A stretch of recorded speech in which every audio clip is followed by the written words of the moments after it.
My name is Ruby, and I am 30 years old. At 7:43 p.m. on a Tuesday, my phone lit the kitchen like a warning flare. Dad, we've made a decision as a family. We're severing all contact with you. Stay away from us forever. You're no longer part of this family. Beneath it, a second notification blinked up like a cheerful bruise. Sarah liked this message. Not read, not seen, liked. A blue thumbs up pinned to my eraser. I set the wooden spoon on the counter and sat. The pasta water went on, hissing without me. No tears, no fury, just a hollow, crystalline click somewhere inside. A lock finally turning the right way. 4 years unspooled in clean numbers, the way my brain prefers pain. Mortgage, 48 months times $2,400 equals $115,200. Dad's car loan, $580 a month times 36 equals $20,880. Jake's credit cards, $400 a month times 24 equals $9,600. Total, $145,680. That's what membership had cost in the McKay Family Club. Dues paid promptly. Benefits? None. I typed with fingers that didn't shake. Me. Perfect. Understood. I'll call the bank in the morning and cancel the mortgage payments I've been making for the last 4 years. I'll also remove myself from Dad's car loan and Jake's consolidation. Best to keep boundaries clear. Send. I put the phone face down, salted the water, and dropped the pasta. Al dente somehow. If you're wondering how I auditioned for the role of family ATM, the backstory is unglamorous. 4 years ago, Dad didn't lose his job. He got fired for showing up drunk, and then showing up drunk again. The house went 3 months past due. Mom's part-time shifts at retail couldn't plug a mortgage.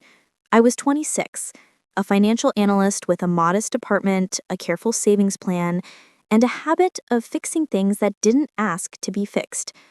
Just until we're current, Mom had cried. Just a few months, baby. Just a few months metastasized.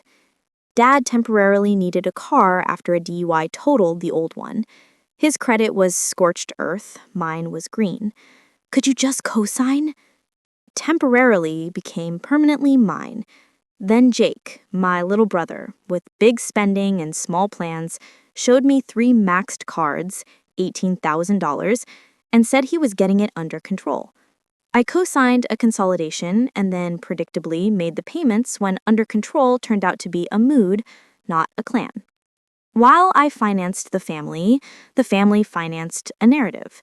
I was selfish and dramatic, always making everything about money. My money that kept the lights on, the roof up, the car moving, the minimums met. Somewhere in the middle of year 3, Evan, my boyfriend, asked the softest, most dangerous question. When do we start our life, Ruby? Soon, I promised. I'm just helping them get stable. You've been helping for 3 years, he said. I can't be third after your parents and your brother forever. He left 6 months later. I hope you pick yourself, he said at the door. He had an ex-girlfriend once, Leah, who always accused him of playing rescuer. He told me later he finally realized I was the one drowning. He couldn't keep throwing his raft while I kept tethering it to people who cut the line every time. Back in my kitchen Tuesday night, the sauce thickened. I ate, cleaned, and went to bed like it was a normal evening. Because, in a way, it was. Something normal. At last. No one needed me. At 7 a.m., I woke rested. Coffee, shower, a tidy stack of documents I'd saved, just in case a phrase I used to translate as never. At 8:55, I set my phone, my laptop, and the list of numbers on the table, like instruments being prepped for surgery. 9 a.m., mortgage. Thank you for calling Secure Home Lending. This is Patricia. I'm listed as co-borrower on account. I need to remove myself from the loan. Typing. Removal requires refinance in the primary borrower's name or full payoff. Primary must qualify independently. I understand. May I ask the reason? The primary borrowers have severed all contact with me in writing. I'm honoring that boundary. A silence that felt like respect. We'll issue notice today. They have 30 days to refinance or pay the remaining balance, $186,340. The number cloned itself in my head. $186,340 after my $115,200. Math has no shame. It just tells the truth. If they don't respond in 30 days, default foreclosure proceedings begin. Please proceed. We verified, we confirmed, we hung up. First checkmark. 9:27 a.m. Auto Finance Solutions. This is Marcus. Cosigner removal on understood. They'll have 30 days to refinance or pay $14,020, or we repossess. Proceed. Second checkmark. 9:53 a.m. Creditors United. This is Amanda. Consolidation loan. Remove cosigner. Primary will need to qualify or pay $12,680 in full. Otherwise, the account closes. Balance due immediately. Credit impact significant. I understand. Proceed. Third checkmark. 3 timers started their soft, merciless countdown. When I turned the phone back on, it convulsed in my hand. 147 missed calls. The family chat, where they'd kicked me out 2 weeks ago, had been resurrected with my number crammed back in like a tooth they'd knocked out and now needed. Dad, call me now. Mom, your father is having chest pains. Answer your phone. Sarah, I was joking about the like. Jake, this is selfish. Mom, think of your mother's health. Dad, we didn't mean it literally. Sarah, he was upset. You're overreacting. The tone pivoted at 9:47 a.m. Dad, the bank emailed me. Cosigner removal. Dad, they're saying 30 days or full payoff. Mom, we can't pay that. Jake, Creditors United just called me. Are you serious? They're closing the account. Sarah, you can't destroy the family over one text. I typed, fingers steady. Me. You made a decision as a family. I'm respecting that boundary. I've removed myself from your finances and your lives. You asked for forever. I'm giving you exactly what you wanted. The dots pulsed. They always had so much to say when my wallet was listening. Sarah, Dad didn't mean it literally. Me. He wrote forever. You liked it. That seems literal. Sarah, it was a joke. Me. Disownment is a strange setup for a punchline. They added Aunt Linda, Uncle Tom, a chorus of tutting and tutsell to do. Uncle Tom, family doesn't abandon family. Me. Here's context. I dropped a screenshot. We're severing all contact forever. You're no longer part of this family. And there, like a confetti cannon, Sarah's blue thumb. Silence. Then the pivot I'd come to recognize, from righteous to pleading. Mom, we can fix this. Dad, talk face to face. Jake, don't do this to us. Me, I'm not doing anything to you. I've stopped doing things for you. I muted the chat. The apartment went quiet, a kind of quiet that made my ribs feel looser. I thought of Evans last night in my doorway, the way he'd lingered as if waiting for me to offer him proof I could choose a different life. I hadn't known how then. Funny thing about a boundary. Sometimes your enemy drafts the first version, and all you have to do is sign. By 10:15 a.m., the calls were made. By 10:16, my life had fewer leaks. I made another coffee and opened my laptop. Work slid into place with the pleasant click of a puzzle piece not forced anymore. The phone buzzed again and again on the counter, persistent and powerless. I let it. Numbers had always been my native language, but I understood something new now. Math is a boundary drawn in ink. 30 days is 30 days. A liked disownment is still a disownment, and $145,680 is not love. It's a receipt. At noon, I glanced once more. 337 new messages. a few dozen from numbers I didn't recognize, probably the church ladies and the cousin committee. I turned the phone off. Not silent, not vibrate, off. For the first time in 4 years, the only taking in my apartment was a clock I actually owned. When I woke up the next morning, sunlight was streaming through the blinds. Quiet, clean, ordinary. The phone was still off. For a long moment, I just sat there listening to the sound of my own apartment. The hum of the refrigerator, the faint clink of pipes. No guilt, no vibration, no demands disguised as emergencies. I brewed coffee and watched the steam curl in the light. Then curiosity won. I turned the phone back on. It came alive in a seizure of notifications. 563 messages, 83 missed calls, and one voicemail from my mother titled, "Please, Ruby." I played it. "Ruby, sweetheart, please call us. Your father can't sleep. He's sick with worry. We didn't mean any of that message. You know how your father gets when he's upset. Please don't let this tear the family apart. Be the bigger person, like you always are." I could hear it in her voice. Not remorse, not accountability, but panic. They didn't regret what they said. They regretted the consequences. Scrolling through the family chat felt like watching a wildfire I'd already evacuated from. "Dad, I just got off the phone with the bank. What have you done?" "Sarah, you're destroying Mom. She hasn't eaten all night."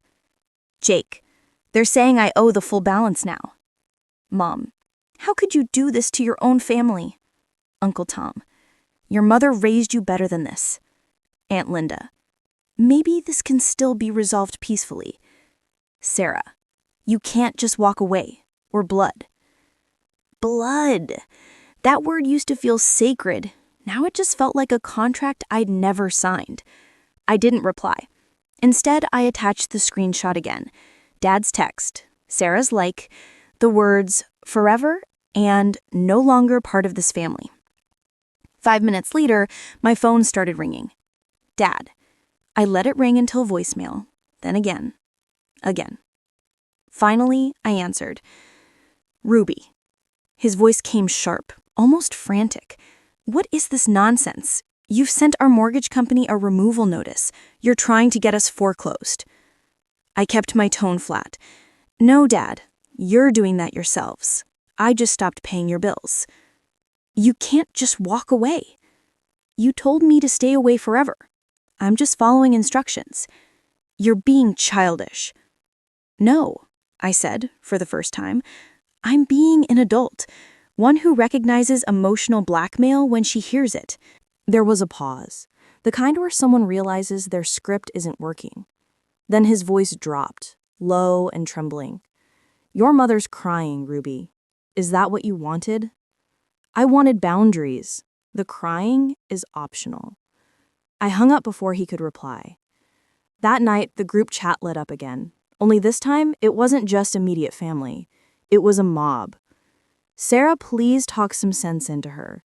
She's cutting us off financially over one text.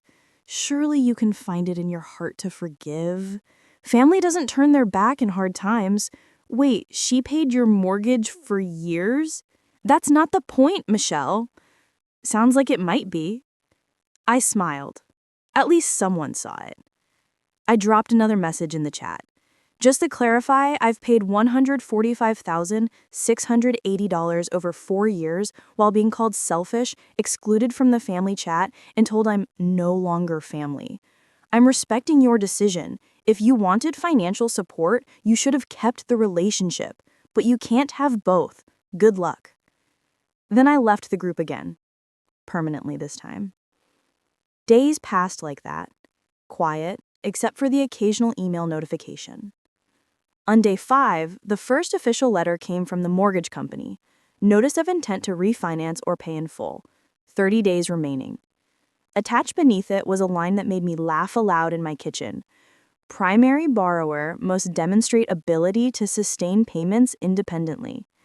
The irony. For 4 years, I'd sustained them independently, and the moment I stopped, everything collapsed. That night, Dad called again. I picked up just to end the suspense. "You've made your point," he said, voice tight. "Now stop this before we lose the house." "It's not we anymore, remember? You made sure of that. Stop twisting my words." "You said them, Dad. I just stopped pretending they didn't mean anything." "You're heartless, Ruby. You know that." I almost laughed. Heartless people don't drain their savings to keep everyone else afloat. Then why do this now? Why ruin your own family? Because I finally realized it wasn't mine anymore. He was silent for a moment, breathing heavy on the line.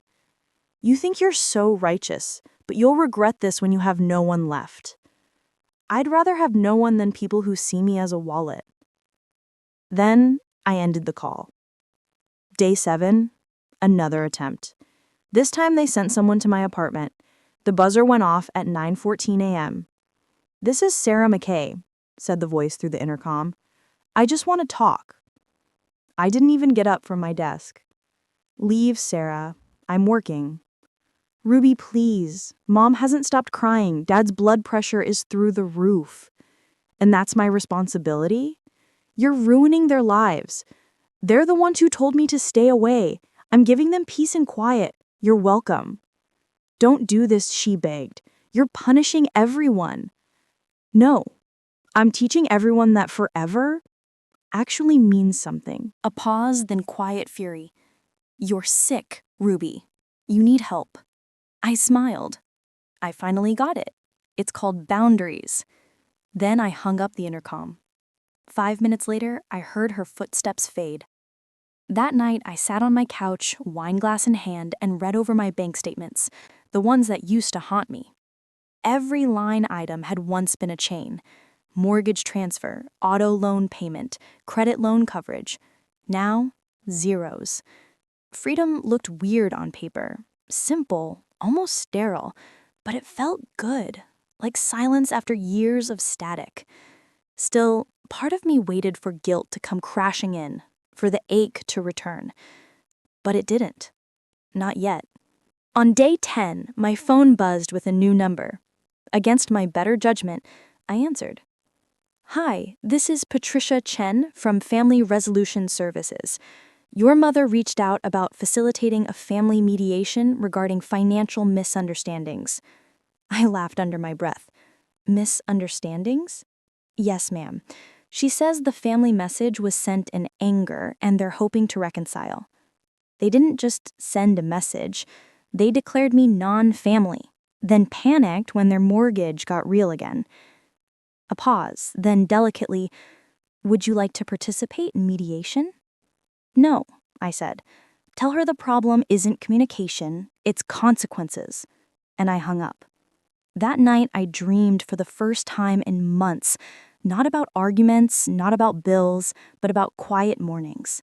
I saw a small house with white curtains, a porch swing, and no one's name on the deed but mine. When I woke, I realized something had shifted. The fear of being alone had been replaced with something steadier. Peace. By day 14, a new email hit my inbox. Subject: refinance application denied. Reason: insufficient income and poor credit. I took a slow sip of coffee. Halfway there.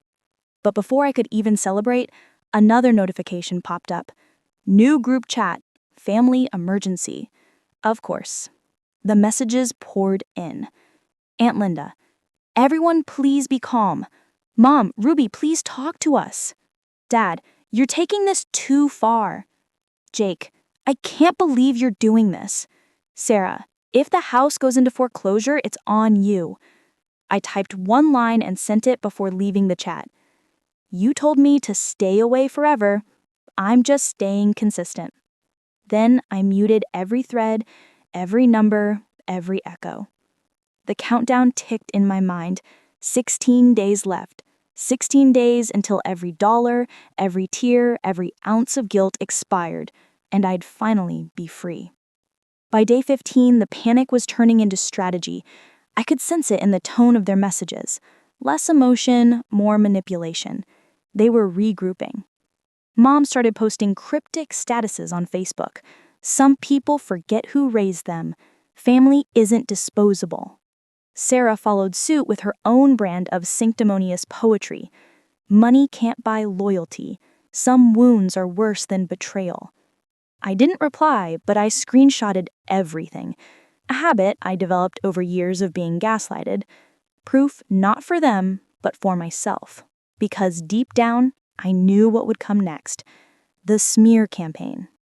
And I was right. By day 17, my cousin Michelle texted privately. "Hey, just wanted to say I saw what your mom posted. It's not right. They shouldn't twist it like you abandoned them." I smiled at my screen. There's always one who sees through the fog. "Thanks, Michelle," I wrote back. "It's not about money. It's about boundaries. They just don't like the price of independence." "Honestly," she replied, "I think you're brave. Most people wouldn't have the guts." That message, short, kind, hit harder than I expected. It had been months since anyone called me brave for doing what I needed. Day 18. I got another unknown call. Normally I'd ignore it, but something made me answer. "Miss McKay, this is Martin Klein, from the law offices of Fisher and Bloom. We represent your parents, Richard and Patricia McKay." I actually laughed. "Of course you do." He cleared his throat. "Our clients contend that you entered into a verbal agreement to continue financial support until such time as their mortgage stabilized. Terminating those payments without notice has caused significant distress." "A verbal agreement?" I repeated. "So they disowned me in writing but think I'm bound by an oral contract?" "Miss McKay," he said stiffly, "our clients are requesting you reinstate the payments for at least 12 months. I couldn't stop smiling. "Send it in writing." And he did. That evening, I picked up a certified letter from the post office. Heavy, officious, desperate, the kind of paper that smelled like fear pretending to be authority. I opened it in my kitchen, still wearing my work blazer. "Dear Miss McKay, our clients contend that you entered into a verbal agreement to assist with mortgage payments until such time as their financial situation improved. Your sudden withdrawal of financial support constitutes a breach of this verbal agreement and has caused severe financial and emotional distress. We demand you reinstate the payments immediately for a period of no less than 12 months. Failure to comply will result in legal action." I actually snorted. They were threatening to sue me for not continuing to pay after disowning me. I snapped a photo of the letter and sent it to Mara, a contract lawyer I'd used for work once. She called me back within 20 minutes. "Ruby, I just read it," she said, her voice half amused, half impressed. "I've seen audacious claims before, but this one's Olympic level. Can you respond?" "Oh, absolutely." Her tone sharpened with quiet satisfaction, the voice of a woman who'd seen one too many families try to weaponize guilt. By 3 p.m. the next day, she emailed me her drafted reply. "To whom it concern, our client, Miss Ruby McKay, owes no contractual or moral obligation to continue voluntary financial gifts to individuals who explicitly severed all family ties in writing. Your clients cannot simultaneously disown an individual and claim they are entitled to her ongoing financial support. Any further threats will be treated as harassment and abuse of process. Consider this matter closed." I read it 3 times. Every line felt like closure wrapped in legal ease. For the first time, I realized something. I didn't need their apology to feel free. I just needed their power revoked. Day 20. I came home from work to find someone sitting on the front steps of my apartment building. Dad. His elbows were on his knees, eyes bloodshot, wearing the same faded jacket he'd had for years. The image would have broken me once, but not anymore.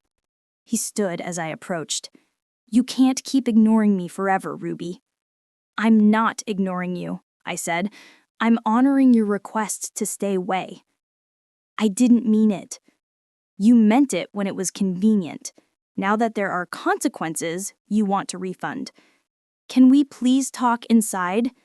"No. I'm your father." "You were," I said. "Then you sent me a text saying I wasn't part of the family. That changes things." His face twitched. We were angry. You stormed out of your mother's birthday dinner. After being called selfish for not funding Sarah's anniversary trip, I cut in, 4 years of paying your bills and you still found a way to call me selfish? That's not fair. What's not fair, I said, quietly, is being erased and then expected to bankroll the people who erased me. He rubbed his forehead. We're gonna lose the house. That's not my house, Dad. Where are we supposed to go? Where everyone else goes when they can't afford something. Somewhere smaller, somewhere within their means. He shook his head, tears glinting. You've changed. Good, I said, unlocking the door. That was the point. He reached out, fingers brushing my arm. Ruby, please. I looked at the man who'd once taught me to ride a bike, who'd later taught me to bail him out of debt, and said the hardest words of my life. I'm done saving you. Then I walked inside. Day 22, a voicemail from Grandma June, the only person I hadn't blocked. Hi, sweetheart. I heard about what's happening. I'm not calling to take sides, just to remind you that you're loved. Your mother called crying, but when I asked about the text your father sent, she didn't deny it. I told her if they disowned you, they can't be surprised when you acted like it. I'm proud of you, Ruby. You're not wrong. I played that voicemail 3 times. It was the first time in years that the word proud had been said about me and not in spite of me. Day 24, my phone buzzed at the gym. Jake. I ignored it. He called again. Then I saw him through the glass wall, jogging up to my treadmill. You won't answer my calls, so here I am, he said. Bad idea, I said, not stopping the treadmill. I block people for less. My credit's ruined. I can't get approved for anything. They said you removed your name from the loan. That's correct. I can't pay the 12 grand. I slowed to a walk. Then your credit takes the hit. He looked stunned. That's gonna destroy my financial life.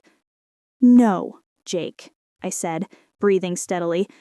You did that when you maxed out 3 cards and called me selfish for not paying your sister's vacation. That was just a fight. No, that was a pattern. He swallowed. I was angry, and I was exhausted. You all were angry at me because I was the only one who kept the lights on. Now you'll get to see what happens when I stop. You're really okay with this? Completely. He looked at me, really looked, and saw there was no crack to wedge guilt into. Then he nodded, almost to himself. You've changed. You keep saying that like it's an insult. He didn't reply, just left. I turned the treadmill back up and ran until the air burned my lungs. It wasn't punishment. It was purification. Every step sounded like a door closing behind me. By day 25, there were 5 days left on the countdown clock. The mortgage company, the auto loan, the consolidation, all ticking toward the same thing. Release. That evening, my phone buzzed again. An unknown number. I sighed and answered. Ruby, it's Sarah. Please don't hang up. I said nothing. Just listen, she rushed. I know you're angry and you have every right, but this is going too far. You all wanted distance, I said. You got it.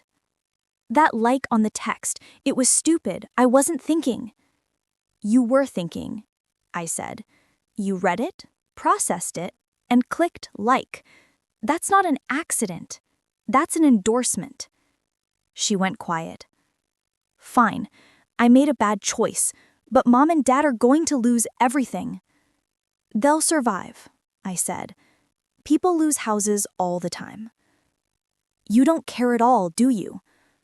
I care that you only call when there's a bill attached. Silence stretched.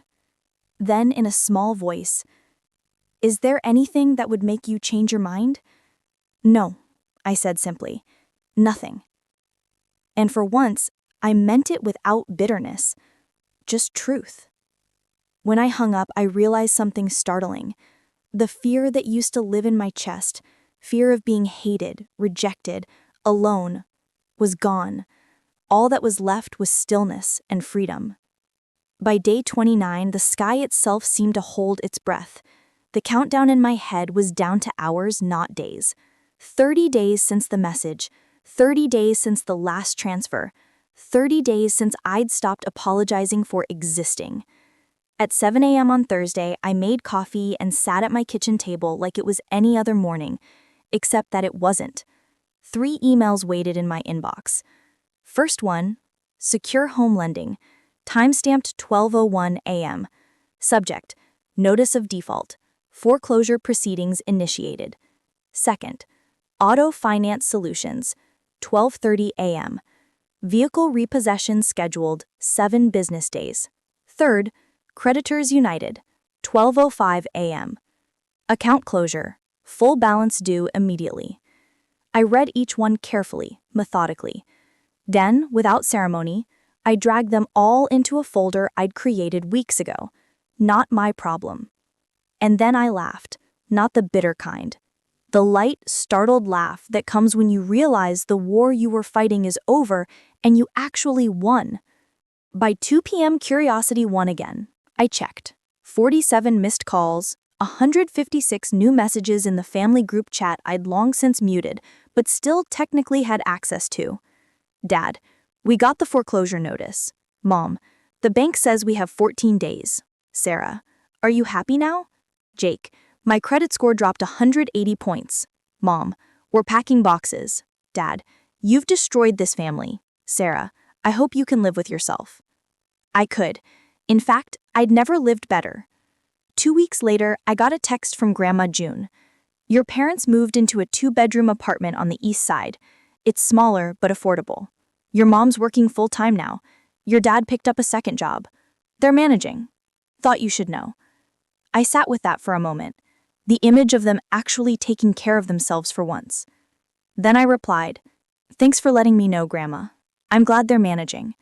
She sent back, Are you doing okay, sweetheart? I wrote, Better than I have in years. She replied, Good. That's what matters. Love you. A week later, I ran into Jake at a coffee shop. He saw me first, hesitated, then walked over, looking different, smaller, somehow humbled. Hey, he said quietly, can we talk for a second? I nodded towards the empty chair. Sure. He sat, fidgeted with his coffee lid. I got a second job, he said. Started paying down the cards. It's going to take a while, but I'm doing it. That's good, I said. My credit's still wrecked. Can't get approved for anything. Had to move in with a roommate. Consequences, I said, not unkindly. He nodded. Yeah, I was angry at you for a long time. Thought you were punishing us. But now I think I was just mad at myself. I stayed quiet for letting it get that bad, for expecting you to fix it. He met my eyes. I'm sorry, Ruby. Not because I want anything. Just, I'm sorry. For a long time, I said nothing. Then, I accept your apology. He exhaled like he'd been holding his breath for months. Does that mean? It means I accept it, that's all. He nodded, understanding. That's fair. As he left, I felt nothing sharp, nothing aching, just a quiet, clean closure. Day 45. An email arrived from Mom. The subject line, I need to say this. I almost deleted it unread, but something told me to open it. Ruby, your father and I are in the apartment now. It's small, but we're making it work. I started therapy. The therapist asked me to write down everything you did for us over the years. The money, the help, the sacrifices. I was ashamed when I saw the total. I never realized how much we took for granted. I don't expect forgiveness. You have every right to hate us. But I wanted you to know that I understand now. We didn't just take your money. We took your peace. We made you feel like love had to be earned with bills paid and debts covered. That's on us. I'm sorry, Ruby. Truly. If you ever want to talk, we're here. But if not, I understand. Love, Mom. I read it twice. It was the first honest thing she'd written to me in years. Still, honesty doesn't rebuild burned bridges. It just lets you see the ashes more clearly. I wrote back, Mom, I appreciate your message and your accountability. I'm glad you're in therapy and managing on your own. But I don't want a relationship right now. Maybe someday, maybe never. I don't hate you. I just don't trust you. Take care. Ruby. Then I hit send, archived the thread, and never checked for a reply. 2 months later, I was approved for my own mortgage. No cosigners, no red flags, just my name, Ruby McKay, on the paperwork. The day I got my keys, I stood in the empty living room and whispered into the echo, "This is mine." No hidden obligations, no silent debts, just freedom with a front door. That night, I opened a bottle of wine and sent a photo of the keys to Grandma June. She replied with a single word, finally. 3 months after day 30, I went on a date. His name was Evan, the same man who'd once walked away when I couldn't stop saving everyone else. We'd bumped into each other by chance a few weeks earlier. He'd smiled, asked how I was. Somehow, one coffee turned into dinner. At dinner, he asked softly, "Do you ever regret cutting them off?" I thought about it. "No," I said. "I regret waiting so long to do it." He smiled, that small, familiar smile that used to make my chest ache. "You seem different." "I am," I said. I finally stopped confusing guilt with love. He nodded. "I always hoped you'd figure that out. Maybe we'd try again, maybe not. But for the first time, it didn't matter either way. I didn't need him to fix me. I had already done that myself." 6 months after day 30, a single text arrived from Dad. "Your mother had a health scare. She's okay now. Thought you should know." I stared at it for a long time, waited for guilt, for panic, for that old pull to rush in and fix things, but it never came. "I'm glad she's recovering. Take care of yourselves." He didn't answer, and that was fine. 1 year after day 30, a cool Saturday morning, I sat in my backyard, coffee in hand, sunlight catching the small wind chime I'd hung from the patio beam. The house, my house, smelled like fresh paint and peace. My phone buzzed, a text from Jake. 1 year today. I've paid off half the debt, got promoted, seeing a financial counselor. Thanks for the wake-up call, Ruby. Hope you're doing well. I typed back, "Good to hear. Keep going." He sent back a thumbs-up emoji, the same symbol that had started it all, only now it meant something completely different. Progress. As the morning light spread across the yard, I leaned back in my chair and let the quiet fill me. There were no more calls, no more crises, just me, breathing. Some families are worth fighting for, and some you fight for your freedom from. Mine was the second kind, and for the first time in my life, that was more than okay. It was peace.